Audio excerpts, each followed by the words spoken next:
नमस्कार दोस्तों, स्वागत है आपका हमारे चैनल पर। हर साल सुहागन महिलाएं अपने पति की लंबी आयु के लिए वट सावित्री का व्रत रखती हैं। लेकिन क्या आप जानते हैं साल 2026 में वट सावित्री व्रत कब है, पूजा का सबसे शुभ मुहूर्त क्या है और आखिर क्यों एक पत्नी के सामने मृत्यु के देवता यमराज को हार माननी पड़ी। आज के इस वीडियो में हम जानेंगे वट सावित्री व्रत की सही तारीख, शुभ मुहूर्त और चमत्कारी कथा, जिसे सुने बिना यह पूजा अधूरी मानी जाती है।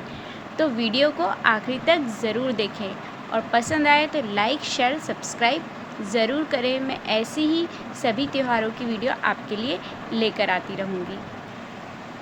हिंदू पंचांग के अनुसार जेठ माह की अमावस्या तिथि को वट सावित्री का त्यौहार मनाया जाता है। साल 2026 में यह 16 मई दिन शनिवार को रखा जाएगा। तो चलिए अब इसका हम शुभ मुहूर्त भी नोट कर लेते हैं।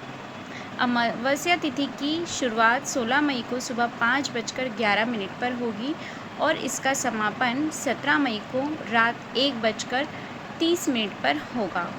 अगर आप पूजा करने जा रही हैं तो सुबह 7:12 से 8:24 तक का समय सबसे सर्वश्रेष्ठ है। दोस्तों, इस व्रत के पीछे की पौराणिक कथा बेहद हैरान कर देने वाली है और बहुत ही प्रेरणादायक कथा है। यह कहानी है माता सावित्री और उनके पति सत्यवान की। सावित्री ने सत्यवान को अपना पति चुना था, जबकि देवर्षि नारद ने पहले ही बता दिया था कि सत्यवान की आयु बहुत कम है और विवाह के ठीक 1 वर्ष बाद उनकी मृत्यु हो जाएगी। लेकिन सावित्री अपने फैसले पर अडिग रही। शादी के ठीक 1 साल के बाद उनका मृत्यु का समय निकट आने लगा।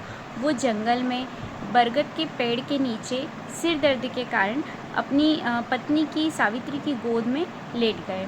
तभी मृत्यु के देवता यमराज उन्हें लेने के लिए आ गए। यमराज को आता हुआ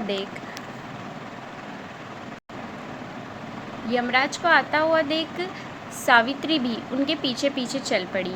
यमराज ने उन्हें बहुत रोका, लेकिन सावित्री ने अपनी बुद्धिमानी और पवित्र धर्म की बातों से यमराज को मंत्रमुग्ध कर दिया। प्रसन्न होकर यमराज ने कहा, सत्यवान के प्राण छोड़कर कोई भी 3 वरदान मांग लो।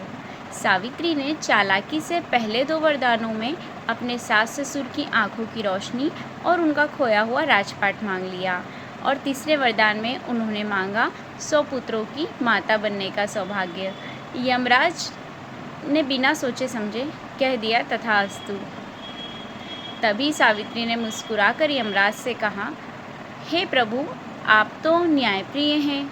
एक पतिव्रता स्त्री अपने पति के बिना संतान कैसे प्राप्त कर सकती है। यमराज को अपनी भूल का एहसास हुआ। वे सावित्री की बात को समझ गए और उन्होंने सत्यवान के प्राणों को छोड़ दिया। जब सावित्री बरगद के पेड़ के पास पहुंची तो सत्यवान जीवित हो चुके थे। तभी से वट वृक्ष की पूजा की जाने लगी है। उस पर कलावा बांधा जाता है और महिलाएं अपने सुहाग की लंबी आयु के लिए वट वृक्ष की पूजा करती हैं और पूरे विधि विधान से इस पर्व को मनाती हैं। तो दोस्तों, ये थी हमारी वट सावित्री व्रत की कथा और मैंने आपको मुहूर्त के बारे में भी बताया है। आपको अगर इस पूजा की पूरी लिस्ट चाहिए, कोई उपाय विशेष आप जानना चाहते हैं तो मुझे कमेंट बॉक्स में ज़रूर बताइएगा। मैं आपको उपाय और पूजा विधि की पूरी जानकारी दूंगी। मिलते हैं अगली वीडियो में, तब तक के लिए जय श्री महाकाल।